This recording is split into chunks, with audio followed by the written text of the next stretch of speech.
Ako po kasi, kini-keep ko siya sa sarili ko. So, ayun sabi nga po nila, yun po yung tip po nila sa akin. So, ewan ko po. Kinikip ko lang sa sarili ko. Jillian Ward, mas lalong pinag-usapan ang tunay na nararamdaman. Netizens umaasang si Eman Bacosa na ang maglalakas loob, muling naging usap-usapan sa social media ang aktres na si Jillian Ward matapos siyang tanungin kung may crush ba siya sa kasalukuyan at kung ipinapahalata niya ba ito. Sa halip na magbigay ng direktang pangalan o malinaw na detalye, simple ngunit makahulugan ang naging sagot ni Jillian. Ako po kasi pag may nararamdaman ako, kinikip ko lang sa sarili ko. Dahil dito, lalong nag-init ang diskusyon online. Para sa maraming netizens, tila may pinanghahawakang emosyon ng aktres na mas pinipili niyang manatiling pribado. Hindi man diretsahang umamin, ramdam ng fans na may lalim ang kanyang pahayag. Isang sagot na mas nagbigay ng tanong kaysa linaw. Sa gitna ng usap-usapan, hindi na naman maiwasang madawit ang pangalan ni Eman Bacosa.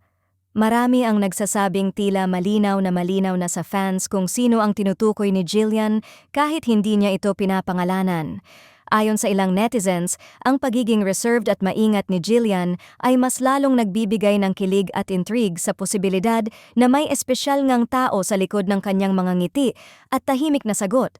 Hindi rin napigilan ng fans na maghayag ng kanilang saloobin.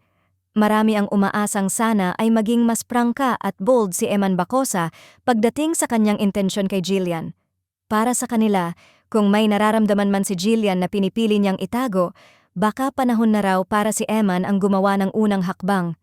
Kung totoong may something, sana mag-make move na, komento ng ilang fans na matagal nang sumusubaybay sa kanilang dalawa.